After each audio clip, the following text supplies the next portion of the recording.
قال لا تخافا إنني معكما أسمع وأرى. عاملين ايه الفترة اللي فاتت؟ ما كنتش بنزل نظرا ان انا كنت تعبانة جدا وما زلت والله، فادعولي. الفيديو ده بقى باختصار شديد جدا هتكلم عن جدول الامتحانات، ولو انت لسه هتبدأ هتعمل ايه، ولو انت مراقب، ولو انت عايز تراجع، وازاي تبقى داخل الامتحانات بقلب جامد. كل ده هنتكلم عليه في الفيديو ده. بس قبل ما نبدأ الفيديو ما تنساش تصلي على النبي وتشترك في القناة. اول حاجة كده، بداية بقى، لو انت لسه هتبدأ، لو انت مراكم، لو انت عايز تراجع، ايا كانت حالتك ايه، استعين بالله. احنا في شهر حلو قوي، ماشي. فاضل 17 يوم والشهر ده يخلص. انت لو استغليت ال 17 يوم دول صح، انت ممكن تطلع من 17 يوم مخلص المنهج. هتقولي ايه العبط ده؟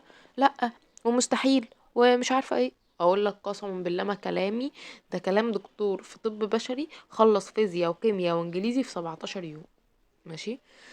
فانت ما تصعبهاش على نفسك، سهلها على نفسك. اول بوينت هتكلم فيها هو الجدول. عارفة ان الجدول نزل، وعارفة انك متوتر وخايف وزعلان وحاسس ان خلاص الوقت فاتك، واول ما شفت الجدول اعصابك ثابت. بص، كلنا مرينا بنفس المرحلة دي وبقولك هتعدي، تمام. وده مش تحفيز. طيب ازاي هتتعامل مع ده؟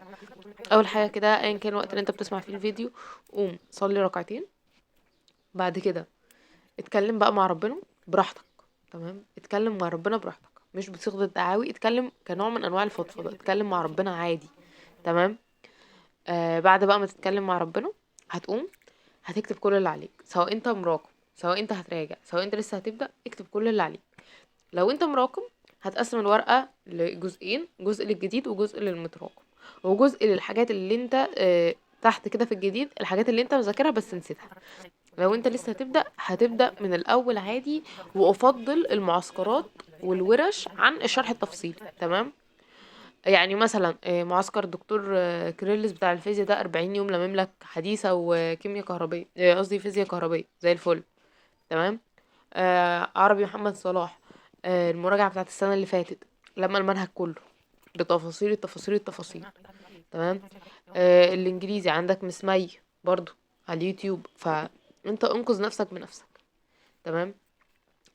عندك كيمياء مستر عبد الله الحبشي على يوتيوب. انا بقول لك كده للناس اصلا اللي هي حتى لو انت مش عارف تشترك مع مدرسين خالص. كيمياء عبد الله الحبشي، انجليزي مس مي، بتاع ده اللهم صل على النبي. عربي مستر محمد صلاح مراجعات السنه اللي فاتت. احياء مستر محمد ايمن واحمد الجوهري حلوين جدا، ودكتور هوبا برضو حلو جدا، تمام. كده قلنا فيزياء، وفيزياء قلنا دكتور كيرلس، وقلنا العربي، قلنا الانجليزي. فرنساوي عندك فرنشاوي حلو. ايه تاني يا بنت يا نور؟ الاحياء قلناها، فيزياء قلناها، جيو عندك مستر محمد حسن، وعندك جيو ماجد، الاتنين حلوين، تمام. الفكره كلها دلوقتي انا مش جاي اقولك على مدرسين، انا جاي اقولك حلول فعليه تخلصك من الهبل اللي انت فيه ده. بص، انت اتمرقعت كتير وقليل، ماشي، وخسرت حاجات كتير جدا. في حاجه تانية تخسرها؟ لا، حتى نفسك خسرتها. يبقى هتعمل ايه؟ هتبدا تسمع كلامي وانت ساكت. يعني مثلا عندك الناس المشاركه معايا في المتابعه الشخصيه، انا بخليهم يسمعوا كلامي من غير ما يفكروا. ليه؟ لان هم اشتغلوا بدماغهم وفشلوا، خلاص بقى يشتغلوا بدماغي انا ويخلصوا بدماغي انا، تمام. اكتب كل المحاضرات اللي عليك، تمام، عدد محاضرات كل مادة. بعد كده قسمهم على اقصر مدة ممكنة، اكتر مدة 40 يوم، ماشي. ما تكترش عن 40 يوم للمنهج كله، مش للمتراكم بقى، للمنهج كله على 40 يوم، تمام. وابدأ اشتغل الجدول بتاعك، تلتزم بيه حتى لو هتذاكر في اليوم 4 محاضرات، تمام. طيب بالنسبة لي أحسن نظام الفترة دي، لو أنت مراكم أو لسه هتبدأ، تذاكر 3 مواد في اليوم، تمام. لو أنت لسه هتبدأ، ال3 مواد هتذاكر فيهم من الأول، ماشي. لو أنت بقى مراكم، هتشتغل مادة هتذاكر فيها الجديد بس، مادة هتذاكر فيها جديد ومتراكم، مادة هتذاكر فيها متراكم بس، تمام. فأنت كده هتخلص بسرعة جدا. لو أنت ناسي وعايز تراجع، برضه هتمشي بنفس نظام المتراكم، مادة جديد وقديم، مادة جديد بس، مادة قديم بس. عارفة إن في كتير قوي لسه ما بدأش ومحبط وعايز يقسم وعايز يأجل. انا مش مرجحه الفكره دي خالص، مش مرجحاها خالص خالص خالص، لان انت هتندم قوي لما تاجل. واجيب لك كلام ناس اجلت وناس قسمت، وهيطلع لي ناس دلوقتي تقول لي لا، انا مش عارفه مين قريبي قسم ولا اجل ومرتاح جدا دلوقتي في الكليه اللي نفسه فيها.